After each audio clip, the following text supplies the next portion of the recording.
Baik, perkenalkan nama saya Victor Gordon Sonlai, mahasiswa Sosiologi semester 3 kelas B. Untuk pertemuan mata kuliah Masyarakat dan Kebudayaan MTT kali ini, kelompok saya mengambil pembahasan berkaitan dengan dinamika yang terjadi dalam kebudayaan di daerah kami. Baik, langsung saja masuk kepada materi. Kebudayaan sesungguhnya adalah dinamika manusia yang hidup dalam masyarakat yang menjadi wadah kebudayaan. Dinamika ini terjadi karena manusia mengadakan hubungan dengan manusia lain. Dinamika kebudayaan juga sering disebut dengan perubahan kebudayaan. Setiap masyarakat pasti akan mengalami perubahan. Betapapun kecilnya, perubahan itu dapat berupa perubahan nilai-nilai sosial, norma-norma sosial, pola-pola perilaku, organisasi, dan interaksi sosial. Jika membahas tentang dinamika kebudayaan, maka tidak akan terlepas dari akulturasi dan asimilasi. Akulturasi sendiri adalah suatu proses sosial yang timbul manakala suatu kelompok manusia dengan kebudayaan tertentu dihadapkan dengan unsur dari suatu kebudayaan asing. Kebudayaan asing itu lambat laun diterima dan diolah ke dalam kebudayaannya sendiri tanpa menyebabkan hilangnya kebudayaan kelompok itu sendiri. Sedangkan asimilasi adalah pembaruan suatu kebudayaan yang disertai dengan hilangnya ciri khas kebudayaan asli sehingga membentuk kebudayaan yang baru. Untuk kali ini tradisi atau kebudayaan yang saya angkat dari Pulau Timur adalah sunat sifon. Sunat merupakan suatu tindakan yang identik dengan laki-laki. Tindakan yang disebut sebagai tradisi tradisional ini adalah salah satu tradisi tertua yang dimiliki oleh beberapa suku dan agama. Di Semenanjung Arab, sunat sudah dilakukan dari sebelum Masehi. Khususnya untuk negara Mesir, sunat dilakukan untuk alasan kesehatan. Beberapa dugaan mengatakan bahwa sunat merupakan bagian dari obsesi mereka terhadap kemurnian yang juga dikaitkan dengan pengembangan spiritual dan juga intelektual. Suku aborigin di Australia pun sudah mengenal tradisi sunat sejak zaman dahulu. Sunat dilakukan sebagai sebuah pengorbanan darah dan uji keberanian bagi suku aborigin. Tercatat pula dalam Alkitab, agama Yahudi pun demikian. Sunat dilakukan terhadap bayi laki-laki sejak bayi tersebut berumur 8 hari. Hal tersebut dilakukan atas dasar sebuah perjanjian dengan Allah mereka. Sama halnya dengan agama Yahudi, sunat merupakan salah satu tradisi sunnah kaum muslim. Akan tetapi, sunat bagi kaum muslim tidak memandang umur. Kebanyakan dilakukan pada saat anak berusia 6-15 tahun. Suku Dawan di Pulau Timur, Nusa Tenggara Timur pun merupakan salah satu di antara beberapa suku dan agama yang melakukan sunat sebagai tradisi dalam kebudayaan. Pada umumnya, sunat dalam budaya ini disebut sebagai tradisi sunat sifon. Perbedaannya adalah sunat sifon dilakukan terhadap anak laki-laki remaja ketika usianya sudah memasuki 18 tahun. Artinya, laki-laki tersebut sudah memiliki kemampuan untuk melakukan hubungan seksual. Filosofinya adalah laki-laki tersebut sudah berada pada gerbang kedewasaan. Pada umumnya, sunat dilakukan pada awal tahun, berkisar dari bulan Januari sampai Maret. Akan tetapi masyarakat di suku Dawan lebih melihat pada umur jagung. Pada bulan-bulan tersebut, jagung sudah berbunga dan rambut jagung yang berwarna kemerah-merahan sudah mulai bermunculan. Hal tersebut pun memiliki filosofi tersendiri bahwa laki-laki akan bersinar terang. Jika laki-laki tersebut sudah pernah melakukan hubungan seksual, ia diwajibkan mengumpulkan batu sebanyak perempuan yang ia pernah tiduri sebelum proses pemotongan. Setelah itu, laki-laki tersebut harus berendam dalam air sungai selama beberapa jam sebelum kulup penis akan dipotong oleh ahelit atau dukun sunat.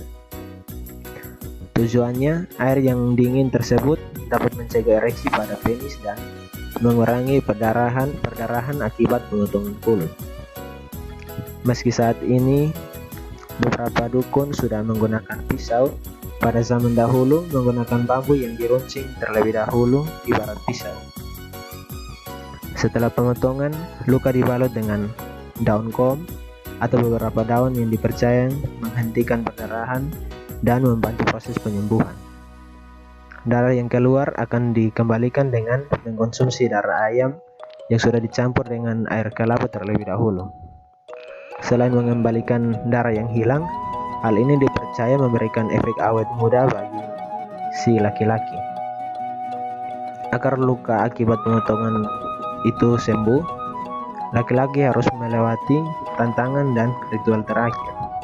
Laki-laki yang disunat diwajibkan untuk berhubungan seksual dengan seorang perempuan yang sudah tidak perawan lagi, atau disarankan untuk yang sudah memiliki anak tapi tidak bersuami atau janda. Inilah yang dinamakan sifon. Hubungan seksual ini dilakukan 2-4 hari setelah sunat.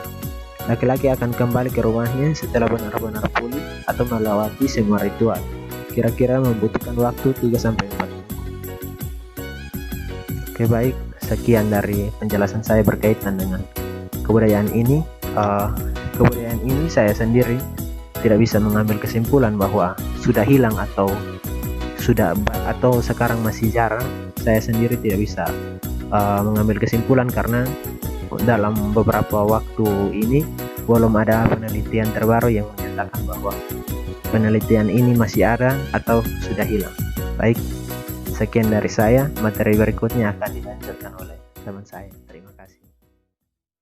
Baik, selamat siang. Perkenalkan, nama saya Arifintus Risalalisu, mahasiswa sosiologi semester 3. Di sini saya akan menjelaskan materi saya mengenai contoh asimilasi kebudayaan yang terjadi di Kabupaten Timur Tengah Utara. Seperti yang kita ketahui, asimilasi kebudayaan adalah perpaduan dua atau lebih kebudayaan yang menyebabkan salah satu kebudayaan hilang dengan sendirinya. Contohnya perpaduan antara kebudayaan modern dan budaya lokal atau tradisional. Maksudnya budaya modern seringkali menyisihkan nilai-nilai lokal yang sudah dianut sejak lama dan menjadi ciri kebudayaan setempat. Itulah yang dirasakan dan terjadi di Kabupaten Timur Tengah Utara, Kepamenan. Dampak asimilasi kebudayaan yang terjadi di Kabupaten Timur Tengah Utara, misalnya tata cara menanam, memanen, menyimpan hasil panenan, dan cara berpakaian, berbahasa yang sopan, serta permainan tradisional dan lain sebagainya. Masih banyak lagi.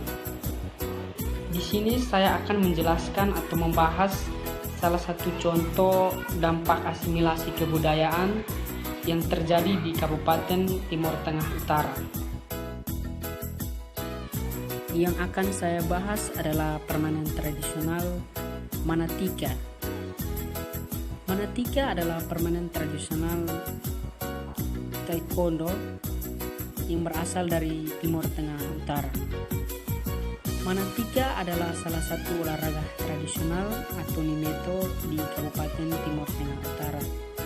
Sepintas, Manatika menyerupai olahraga taekwondo, tetapi bedanya Manatika hanya menggunakan kaki saja.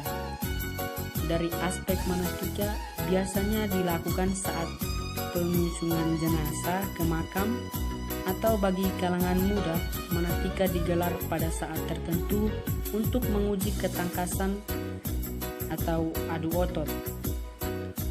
Manatika sebagai olahraga tradisional yang mengandalkan ketangkasan dan kekuatan kaki biasa dilakukan pada saat setelah pemakaman jenazah, tokoh tertentu, dan juga dilakukan setelah panen. Saat ini tidak banyak orang muda yang berminat untuk menggeluti olahraga tersebut. Alasannya dikarenakan perubahan zaman atau masuknya budaya modern, seperti permainan modern, sepak bola, bola voli, basket, bulu tangkis, dan lain sebagainya.